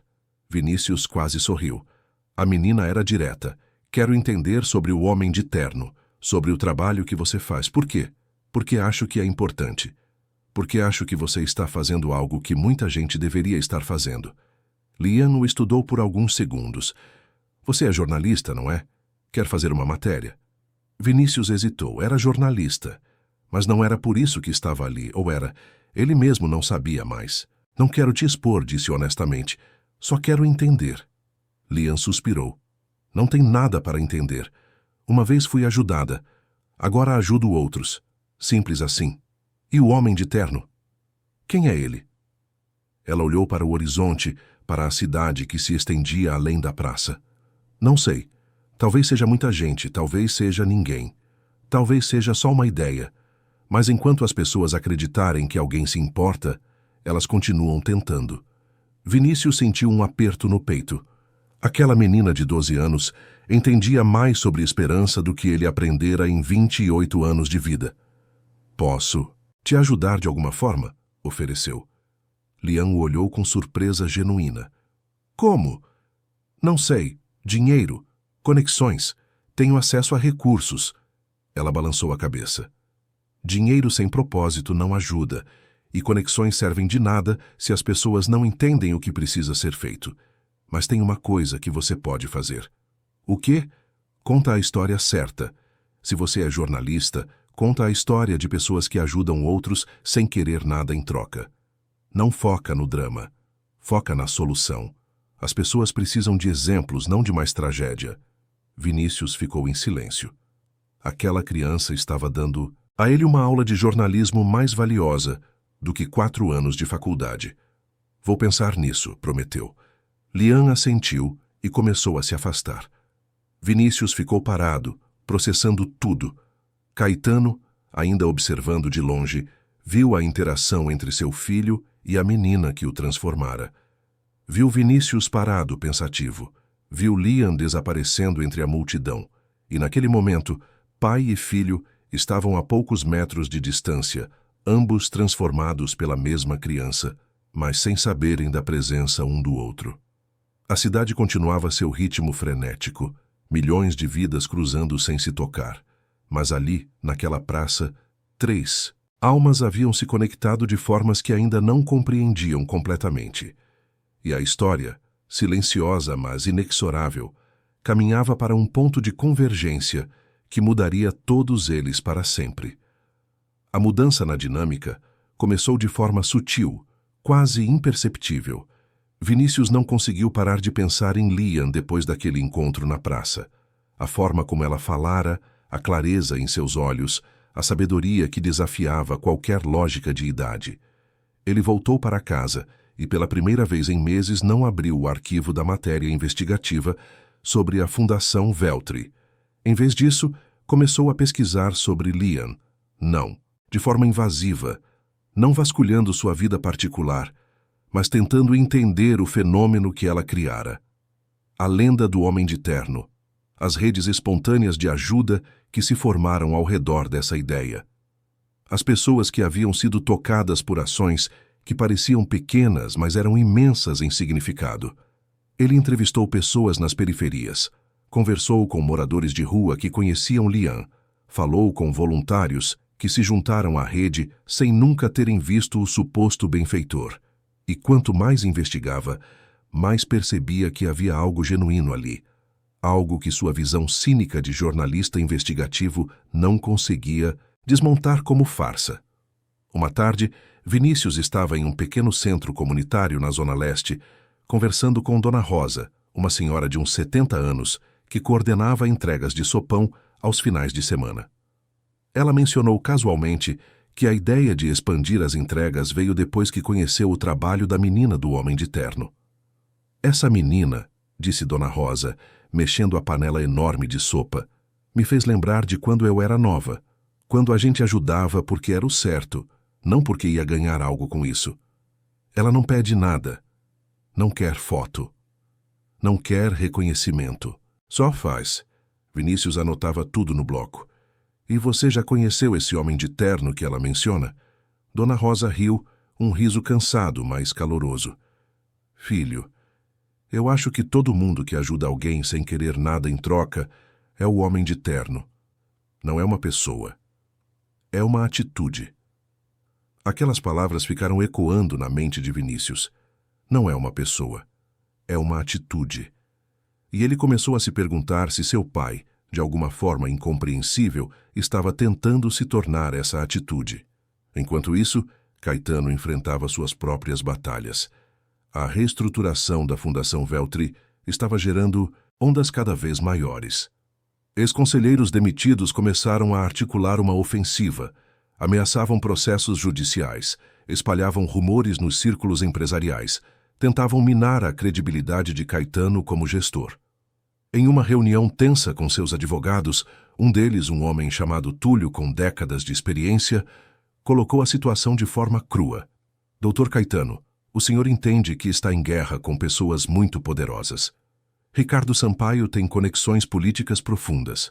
Patrícia Mendes é casada com um desembargador. Eles podem tornar sua vida um inferno jurídico. Caetano estava sentado atrás de sua mesa, as mãos cruzadas calmamente. E o que você sugere? Túlio, que negocie, que dê uma saída honrosa para eles, alguma indenização generosa em troca de silêncio. É mais barato do que anos de processos. Caetano balançou a cabeça. Não, nada de acordos. Eles desviaram dinheiro que deveria ajudar pessoas vulneráveis. Dinheiro que vinha de doações públicas. Se quiserem me processar, que processem. Vou colocar tudo às claras. Os advogados se entreolharam preocupados. Doutor, com todo respeito, o senhor está tomando decisões emocionais. Isso não é estratégico. Pela primeira vez em décadas, respondeu Caetano, estou tomando decisões morais. E não vou recuar. Quando os advogados saíram visivelmente desconfortáveis, Roberto entrou no escritório. Trazia um relatório diferente do usual. Senhor, precisamos falar sobre Lian. Caetano sentiu um aperto imediato no peito. Aconteceu algo? Não exatamente, mas ela está sendo observada, não só por nós. Identificamos pelo menos 2 outras pessoas que parecem estar acompanhando os movimentos dela. Quem? Uma é uma assistente social chamada Fernanda. Pelo que conseguimos apurar, ela trabalha para a prefeitura e está tentando identificar crianças em situação de rua para encaminhamento compulsório para abrigos. E a outra? Roberto hesitou. A outra é seu filho. Vinícius esteve seguindo a menina. Conversou com ela algumas vezes. Parece estar investigando o fenômeno do homem de terno. Caetano ficou imóvel. Vinícius. Seu filho estava investigando exatamente o mesmo fenômeno que ele protegia secretamente. A ironia era cruel. Ele sabe de alguma conexão comigo? Não parece. Pelos relatórios, ele está abordando isso como uma história de interesse humano. Mas é Vinícius. Se ele decidir cavar fundo o suficiente, vai encontrar as transferências, os sistemas que você alterou, tudo. Caetano passou a mão pelo rosto cansado. E a assistente social? Ela representa perigo para Lian? Pode representar. Se ela conseguir comprovar que Lian está em situação de vulnerabilidade extrema, tem poder legal para removê-la das ruas compulsoriamente. Não, disse Caetano imediatamente. Isso não pode acontecer. Senhor, com todo respeito, talvez seja o melhor para a menina. Ela precisa de estrutura, educação formal, acompanhamento psicológico. Ela já tentou isso e recusou, respondeu Caetano. E eu vou respeitar a escolha dela. Monitore a assistente social. Se ela se aproximar demais, encontre uma forma legal de retardar o processo. Documentação, burocracia, o que for necessário. Roberto assentiu, mas sua expressão era de preocupação crescente. E quanto a Vinícius? Deixe ele investigar. Se ele descobrir a verdade, talvez seja o momento certo. Roberto saiu, deixando Caetano sozinho, com pensamentos que pareciam pesados demais para conter em um único corpo. Seu filho investigando. Uma assistente social ameaçando. Ex-conselheiros articulando vingança. E no centro de tudo, uma menina que não sabia de nada, apenas seguindo sua missão silenciosa de bondade. Lian, enquanto isso, começava a notar mudanças ao seu redor. As transferências bancárias que conseguia fazer estavam se tornando mais fáceis, como se barreiras invisíveis tivessem sido removidas. Doações apareciam em pontos estratégicos com mais frequência, e havia uma sensação estranha, difícil de nomear, de que alguém estava cuidando dos detalhes que ela não conseguia alcançar. Ela mencionou isso para seu João, um senhor de uns 60 anos que vivia nas ruas há décadas, e se tornara uma espécie de figura paterna para ela. Está acontecendo algo estranho, disse Lian, enquanto dividiam um sanduíche em uma marquise. As coisas estão ficando mais fáceis. Não sei explicar. É como se alguém estivesse abrindo portas. Seu João, com olhos experientes que já viram muito da vida, sorriu. Talvez o homem de terno seja real mesmo. Talvez ele esteja fazendo mais do que você imagina. Mas eu inventei ele, protestou Lian. Eu criei essa história para dar esperança às pessoas. E se você não tivesse inventado? E se tivesse só descoberto algo que já existia? Lian ficou em silêncio processando. A ideia de que o homem de terno pudesse existir de verdade era ao mesmo tempo reconfortante e assustadora. Reconfortante porque significava que não estava sozinha em sua missão. Assustadora porque significava que alguém estava observando, envolvido, e ela não sabia quem ou por quê. Naquela noite, pela primeira vez em meses, Lian sentiu medo. Não o medo da violência urbana, não o medo da fome ou do frio, mas o medo de que sua pequena rede de bondade estivesse conectada a algo maior que não conseguia controlar. Vinícius, determinado a entender a história completa, decidiu fazer algo arriscado. Marcou um almoço com o pai, algo que não faziam há pelo menos 2 anos. Caetano aceitou o convite com surpresa cautelosa, sem perguntar o motivo. Eles se encontraram em um restaurante discreto, longe dos lugares onde Caetano costumava fazer reuniões de negócios. Um lugar simples, com comida caseira, onde ninguém os reconheceria imediatamente. A conversa começou tensa, formal. Perguntas educadas sobre trabalho, respostas monossilábicas, até que Vinícius decidiu ir direto ao ponto. Pai, você conhece uma menina chamada Lian Duarte? Caetano quase deixou o garfo cair. Controlou-se rapidamente, mas Vinícius notou a reação. Por que você pergunta? Porque venho investigando um fenômeno social interessante. Uma rede de ajuda espontânea que se formou nas periferias. E essa menina está no centro de tudo. E descobri que você tem demonstrado interesse recente em programas voltados para a população de rua. Caetano bebeu um gole de água, ganhando tempo. É verdade. A Fundação Veltri está redirecionando esforços para ações mais diretas e eficazes. Mas não é só isso, insistiu Vinícius.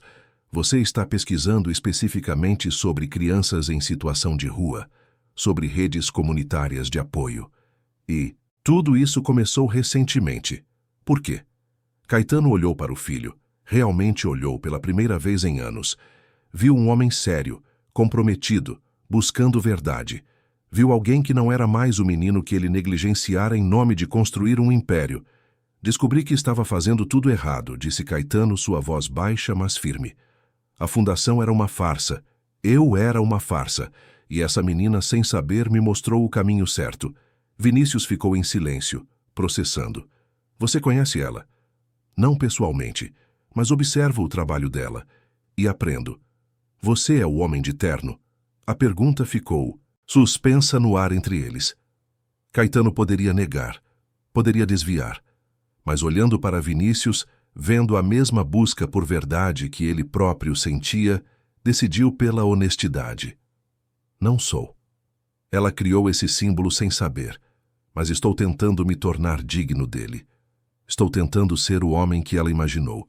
Vinícius sentiu algo se romper dentro dele. Toda a raiva acumulada, toda a certeza de que conhecia o pai, toda a narrativa que construíra sobre Caetano Veltri, sendo apenas um bilionário sem alma. Tudo desmoronando diante dessa confissão crua. Por quê? Perguntou sua voz quebrando. Por que agora? Por que essa menina e não eu? Não sua família? Caetano fechou os olhos, a dor antiga finalmente encontrando palavras.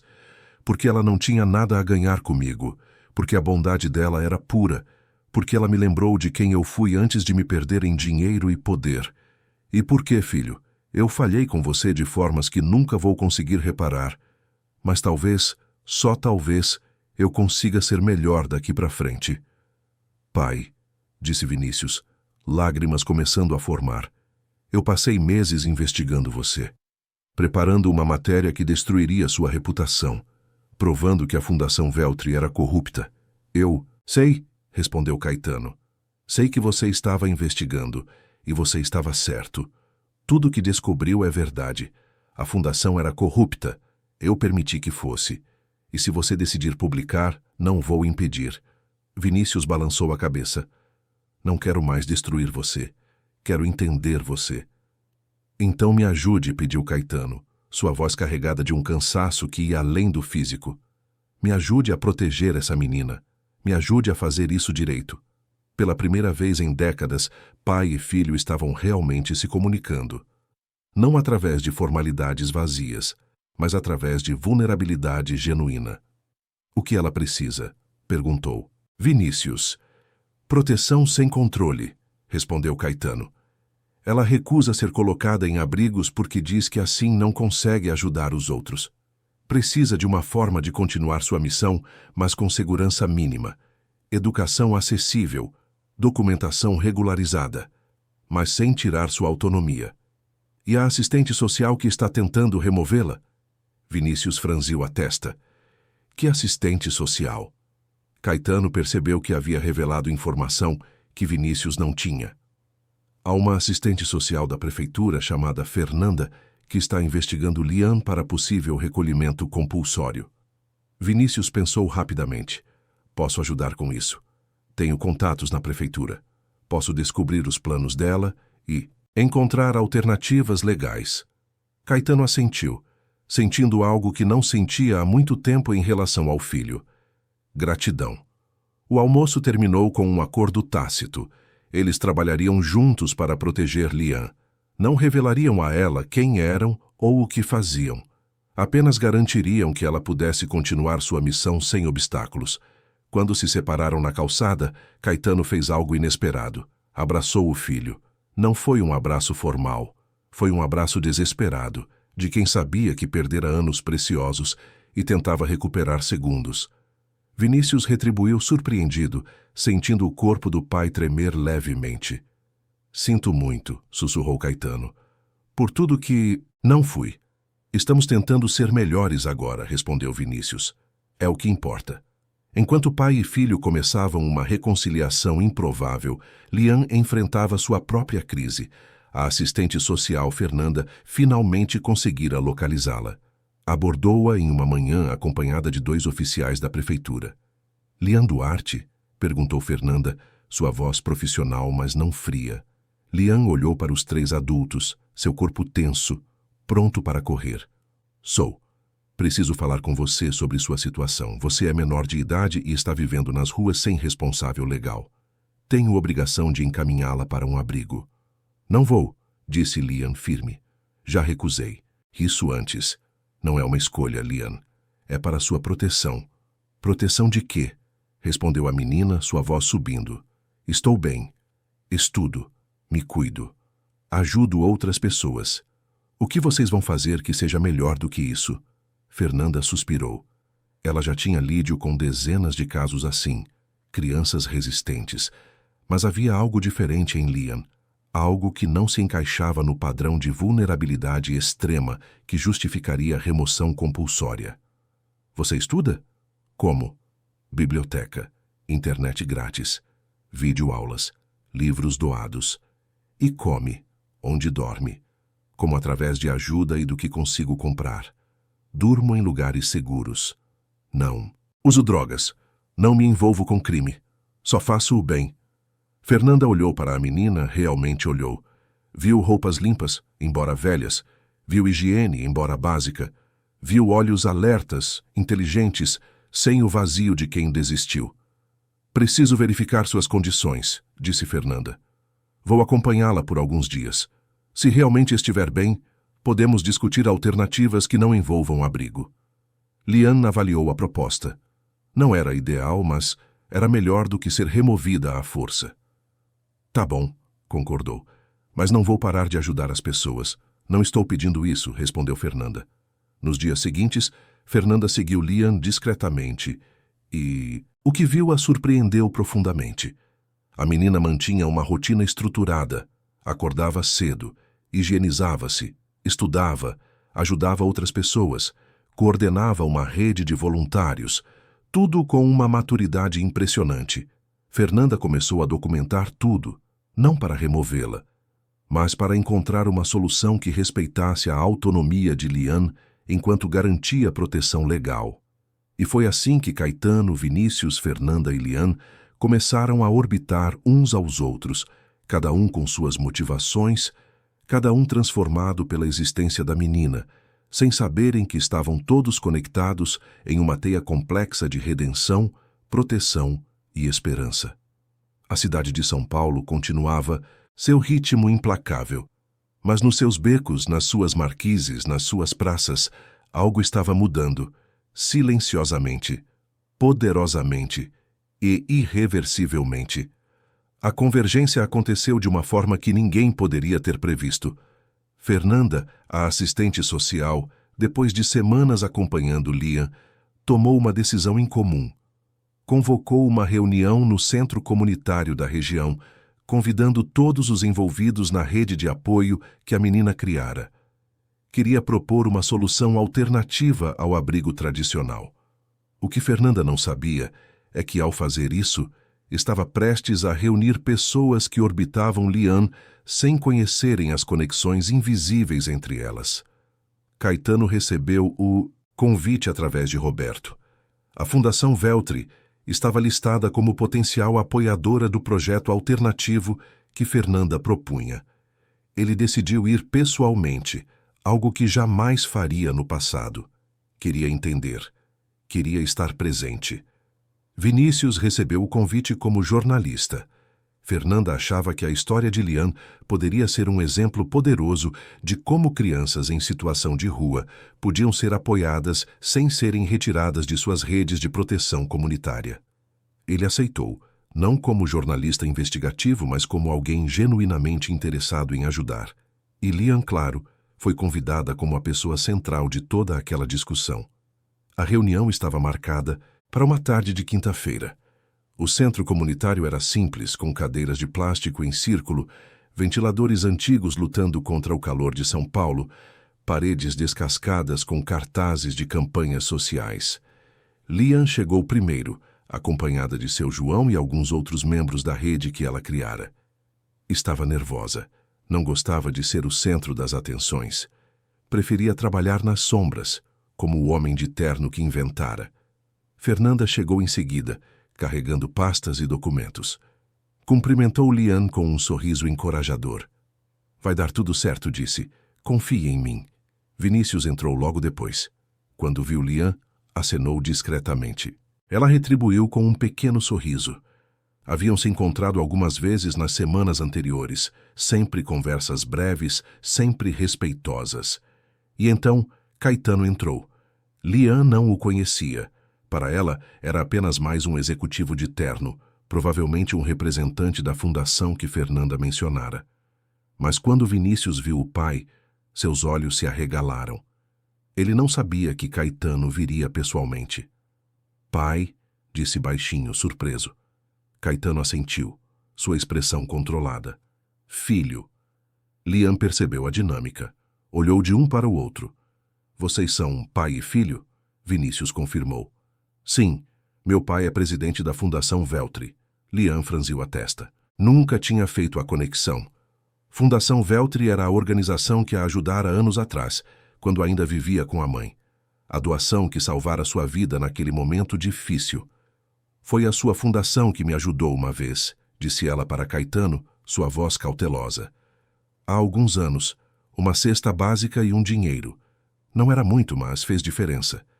Caetano sentiu o peito apertar. Sim, respondeu. Era nosso programa de emergência. Lian estudou-o por um momento. Então você é um dos homens de terno de verdade. A frase, dita com inocência, mas carregada de significado, fez o tempo parar para Caetano. Ele queria dizer que não era digno desse título, que ela criara um mito melhor do que ele jamais seria. Mas, sob o olhar atento dela, apenas assentiu levemente. Estou tentando ser. Fernanda, percebendo a tensão no ar, mas sem entender completamente sua origem, decidiu começar a reunião. Pediu que todos se sentassem. Obrigada por virem, começou.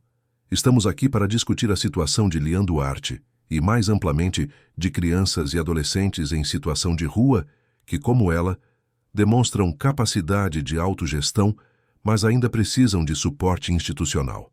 Ela explicou sua proposta. Então, em vez de remover Lian compulsoriamente para um abrigo tradicional, criar um programa piloto de tutela comunitária. Lian teria um tutor legal voluntário, acesso à educação formal através de matrícula assistida, documentação regularizada, mas manteria sua autonomia e poderia continuar vivendo e trabalhando na comunidade. A proposta era revolucionária, desafiava todo o protocolo padrão, mas Fernanda argumentava que casos excepcionais exigiam soluções excepcionais. E quem seria esse tutor? Perguntou seu João protetor. Fernanda olhou para Lian. Alguém que ela confie, alguém que entenda sua missão e não tente mudá-la. Alguém disposto a fornecer suporte legal sem impor controle. Lian ficou em silêncio. Não conhecia ninguém que se encaixasse perfeitamente nessa descrição. Confiava em seu João, mas ele mesmo vivia nas ruas. Confiava em Dona Sônia da biblioteca, mas a mulher já estava idosa e sobrecarregada. Eu posso, disse uma voz. Todos se viraram. Era Vinícius. Ele continuou, sua voz ganhando convicção. Posso ser o tutor legal. Tenho estabilidade financeira, não tenho antecedentes. Trabalho como jornalista, então tenho flexibilidade de horário. E mais importante, acredito no trabalho que Lian faz. Não vou tentar mudá-la. Lian olhou para ele, surpresa. Mas você mal me conhece. Conheço o suficiente, respondeu Vinícius. Conheço o suficiente para saber que você é extraordinária. E conheço o suficiente para saber que merece uma chance de continuar sendo quem é, mas com proteção legal. Caetano observava o filho com uma mistura de orgulho e surpresa. Vinícius estava fazendo o que ele, Caetano, gostaria de ter oferecido, mas sabia que não poderia. Ele carregava muito peso, muita história corrupta. Mas Vinícius era diferente. Era jovem, idealista, genuíno. Fernanda parecia considerar. É uma possibilidade. Precisaremos de avaliação psicossocial, documentação, aprovação judicial. Mas é viável. Lian olhou para Vinícius, então para Caetano, tentando entender a dinâmica completa. Havia algo que ela não estava captando. Alguma conexão invisível. Por que vocês querem me ajudar? Perguntou diretamente. Não é só bondade. Tem algo mais. Vinícius e Caetano se entreolharam. A verdade estava ali, pronta para ser revelada. Mas seria justo colocar esse peso sobre ela? Foi Caetano quem falou primeiro. Porque você me salvou, disse simplesmente. Sem saber, sem querer. Mas salvou. Lian franziu a testa. Como? Caetano respirou fundo. Passei a vida construindo riqueza e perdendo humanidade. Tornei-me alguém que eu desprezaria se encontrasse. E então descobri o que você fazia. Descobri que uma menina de 12 anos, sem nada, estava sendo mais generosa, mais eficaz, mais humana do que eu com todos os meus recursos. E isso me quebrou. Me forçou a olhar no espelho e não gostar do que vi. Você me espionava? A voz de Lian tinha uma nota de mágoa. Eu te observava, corrigiu Caetano. E aprendia. Mudei a Fundação Veltri por causa de você. Demiti pessoas corruptas. Redirecionei recursos. Comecei a sair às ruas pessoalmente para entender o que você já sabia. Você foi minha professora sem saber. E eu, acrescentou Vinícius, estava pronto para destruir meu pai publicamente. Tinha uma matéria investigativa pronta, provando que a Fundação Veltri era corrupta. Mas aí conheci você. E entendi que a história era mais complicada, que pessoas podem mudar, que redenção é possível. Lian processava tudo isso, sua mente rápida conectando pontos. O homem de terno era vocês, disse, não como pergunta, mas como constatação. Não, respondeu Caetano. O homem de terno é você. Você criou esse símbolo. Nós apenas tentamos nos tornar dignos dele. Lian sentiu lágrimas começarem a formar. Ela não chorava com frequência. Aprendera desde cedo que chorar nas ruas era luxo perigoso. Mas agora, cercada por pessoas que de alguma forma estranha e complexa se importavam, as barreiras cederam. Eu só queria retribuir a ajuda que recebi, disse, sua voz quebrando. Não queria mudar ninguém. Não queria ser importante. Você é importante exatamente porque não quer ser, disse Fernanda gentilmente, e é por isso que merece ser protegida. A reunião continuou, agora com todos contribuindo. Seu João e outros membros da comunidade ofereceram suporte prático. Dona Sônia, da biblioteca, se comprometeu a ajudar com os estudos de Lian. A Fundação Veltri, através de Caetano, ofereceu recursos para legalizar a tutela e fornecer apoio financeiro básico, mas sem controle sobre como Lian usaria. Aos poucos, uma rede de proteção foi sendo tecida. Não uma rede que aprisionaria Lian, mas uma que a apoiaria enquanto ela continuava sua missão. Quando a reunião terminou, já era noite. As pessoas foram saindo aos poucos, deixando apenas Caetano, Vinícius e Lian no centro comunitário. Posso perguntar uma coisa? Disse Lian, olhando para Caetano. Claro. Você realmente mudou? Ou está fazendo isso para se sentir melhor consigo mesmo? A pergunta era direta, quase cruel em sua honestidade. Mas Caetano não desviou. Não sei, admitiu. Talvez as duas coisas. Talvez mudar genuinamente e buscar redenção sejam inseparáveis. Mas posso te garantir uma coisa? Não vou voltar a ser quem era, não consigo mais. Lian assentiu, aceitando a resposta. E você? Perguntou para Vinícius. Vai publicar a matéria sobre seu pai? Vinícius pensou cuidadosamente. Vou publicar uma matéria. Mas não sobre corrupção, sobre transformação. Sobre como pessoas e instituições podem mudar quando confrontadas com a verdade. Se meu pai permitir. Caetano assentiu. Permito. Conte toda a verdade. A boa e a ruim. Lian olhou para os dois homens, pai e filho, ambos transformados de formas que ela mal compreendia. E sentiu algo que não sentia há muito tempo. Família. Não no sentido biológico, mas no sentido de pertencimento. Posso continuar ajudando as pessoas? Perguntou, precisando dessa confirmação. Não apenas pode como deve, respondeu Vinícius. Só que agora terá apoio. Não estará sozinha. Eu nunca estive completamente sozinha, disse Lian, um pequeno sorriso aparecendo. Sempre tive o homem de terno, mesmo quando era só uma ideia. Caetano sentiu um nó na garganta. Aquela menina, com toda a sua sabedoria precoce, entendia algo fundamental. Às vezes, a esperança precede a realidade. Às vezes, acreditamos em algo até que se torne verdade. Nos meses que se seguiram, mudanças profundas aconteceram. Vinícius formalizou a tutela de Lian, um processo burocrático mais necessário. Ela ganhou documentação regularizada, acesso à escola pública de qualidade, um pequeno apartamento simples que Vinícius alugou, mas manteve a liberdade de passar tempo nas ruas, ajudando quem precisava. A rede de apoio que ela criara não apenas continuou, mas se expandiu. Com recursos mínimos fornecidos pela Fundação Veltri reformada e coordenação melhorada, conseguiram impactar centenas de pessoas. O modelo de tutela comunitária que Fernanda propusera virou projeto piloto da prefeitura. Caetano renunciou ao cargo executivo na fundação, mantendo apenas posição consultiva. Dedicou mais tempo a estar presente, literalmente, nas ruas e comunidades.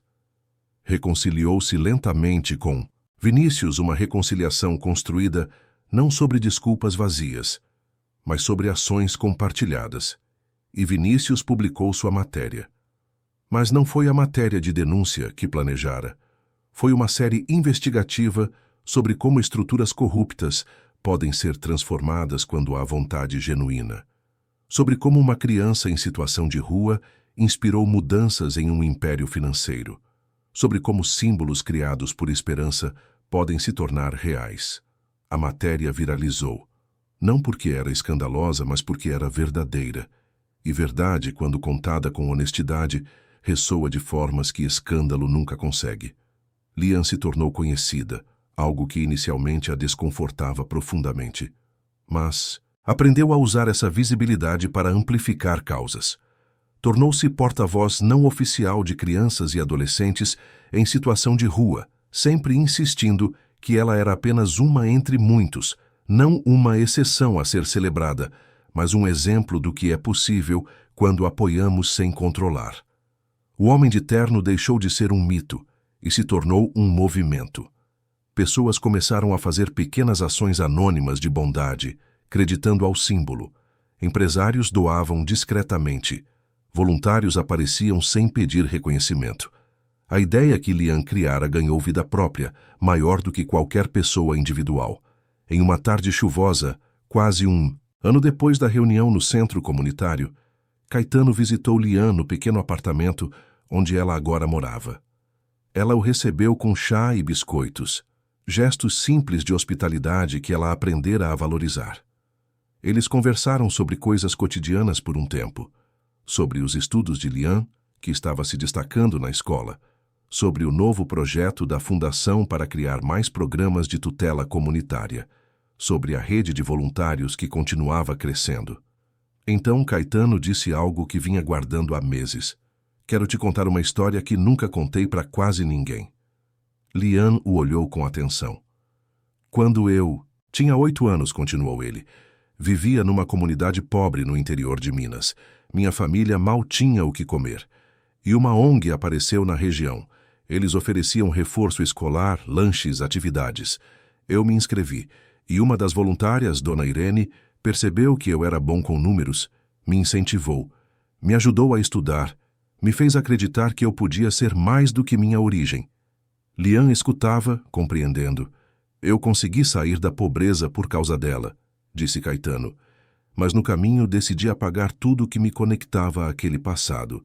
Mudei de sobrenome. Cortei contato com a família. Fingi que nunca fui aquele menino pobre. E quando Dona Irene faleceu, nem fui ao funeral. Estava ocupado demais construindo meu império. Você se envergonhava de onde veio, disse Lian, não como julgamento, mas como observação. Me envergonhava, confirmou Caetano. E você, sem saber, me forçou a lembrar, a olhar para aquele menino que fui e perceber que o traí. Traí ele e traí tudo que Dona Irene acreditava que eu poderia ser. E agora? Perguntou Lian. Agora estou tentando honrar aquele menino e honrar a memória de Dona Irene, mesmo que seja tarde demais. Lian ficou em silêncio por um momento. Então disse algo que Caetano levaria consigo pelo resto da vida. Nunca é tarde demais para ser quem você deveria ter sido. Aquelas palavras, vindas de uma menina que tinha tudo para ser amarga, mas escolhia a esperança, quebraram as últimas barreiras que Caetano mantinha. Ele chorou. Ali, naquele apartamento simples, diante daquela criança extraordinária, ele chorou décadas de arrependimento. Lian não tentou consolá-lo com palavras vazias. Apenas ficou presente, e às vezes presença é o maior consolo. Quando Caetano se recompôs, agradeceu, não apenas por aquele momento, mas por tudo, por existir, por ser quem era, por ter criado uma mentira tão bonita que ela se tornou verdade. Eu não criei nada, respondeu Lian. Só acreditei. E a crença, quando é forte o suficiente, transforma o mundo. Os anos passaram. Lian cresceu, tornou-se adulta, formou-se em assistência social, especializou-se em trabalho comunitário. Nunca perdeu a essência que a definia. A capacidade de ver pessoas, não estatísticas, de agir, não apenas planejar, de acreditar quando seria mais fácil desistir. Caetano envelheceu com mais dignidade do que vivera na maior parte da vida. Dedicou seus últimos anos a projetos sociais genuínos, sempre recusando holofotes, sempre direcionando crédito para as comunidades. Reconstruiu lentamente a relação com a família que abandonara, pedindo perdão onde era possível, fazendo reparações onde era aceito. Vinícius se tornou um jornalista reconhecido não por escândalos, mas por histórias de transformação. Escreveu um livro sobre o fenômeno do homem de terno, que se tornou referência em movimentos sociais baseados em ação direta e símbolos coletivos. E a rede que Lian iniciara continuou crescendo, espalhou-se por outras cidades, inspirou outros movimentos. Provou que mudança real não precisa de grandes estruturas, apenas de pessoas dispostas a agir. Décadas depois, em uma tarde ensolarada, Lian estava em uma palestra para estudantes de assistência social. Uma jovem levantou a mão e perguntou: "Como você começou tudo isso? Como uma criança sozinha conseguiu criar algo tão grande?" Lian sorriu, aquele mesmo sorriso que desarmava cinismos. "Eu nunca estive sozinha", respondeu, mesmo quando parecia que estava. Sempre houve o homem de terno, a ideia de que alguém se importava. E quando acreditamos que alguém se importa, começamos a nos importar também. E então, o ciclo se perpetua. Mas o homem de terno realmente existia? Insistiu a jovem. Lian pensou em Caetano, que partira alguns anos antes, cercado de família reconciliada. Pensou em Vinícius, que continuava seu trabalho jornalístico com integridade. Pensou em Fernanda, em seu João, em Dona Sônia, em todas as pessoas que formaram aquela rede. "Sim", disse finalmente. "Ele existe. Não é uma pessoa. É uma atitude. É a escolha de ajudar mesmo quando ninguém está olhando. De acreditar mesmo quando parece impossível. De ser bondoso num mundo que ensina cinismo." Ela fez uma pausa, olhando para a plateia de jovens cheios de ideais. "E todos vocês podem ser o homem de terno, ou a mulher de terno, ou simplesmente pessoas que escolhem fazer diferença. Não precisa de dinheiro, não precisa de poder. Só precisa de vontade e de acreditar que pequenas ações, multiplicadas por milhões de pessoas, transformam o mundo." A palestra terminou sob aplausos. Mas Lian sabia que aplausos não importavam. O que importava eram as ações que aqueles jovens tomariam depois. Se pelo menos alguns saíssem dali e ajudassem uma pessoa. Se pelo menos alguns acreditassem que bondade não é fraqueza, mas a maior força que existe. Naquela noite, sozinha em seu apartamento simples, mas confortável, Lian olhou pela janela para São Paulo, a cidade que a criara, a desafiara, a transformara, e sussurrou para a noite: obrigada, homem de terno. Onde quer que esteja, e talvez em algum lugar entre os viadutos e marquises, entre os arranha-céus e favelas, entre o concreto e a esperança, o espírito daquele símbolo sorriu.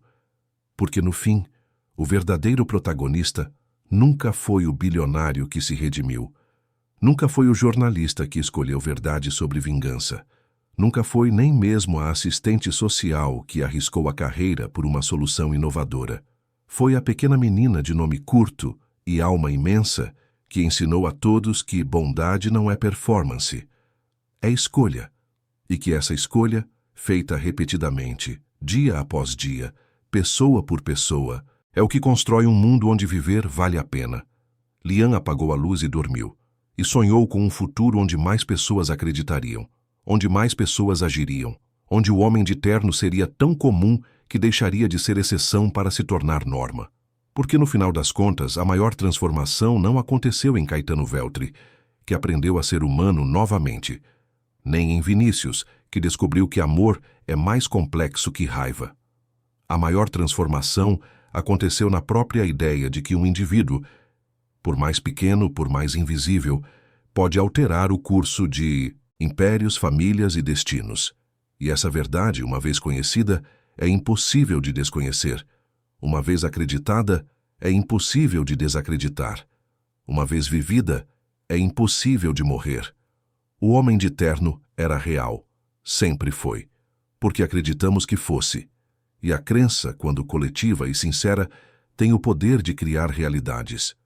São Paulo dormia, mas em seus becos e marquises, em suas salas de reunião e cozinhas humildes, em seus corações cansados mas esperançosos, a semente que Lian plantara continuava germinando, crescendo, transformando.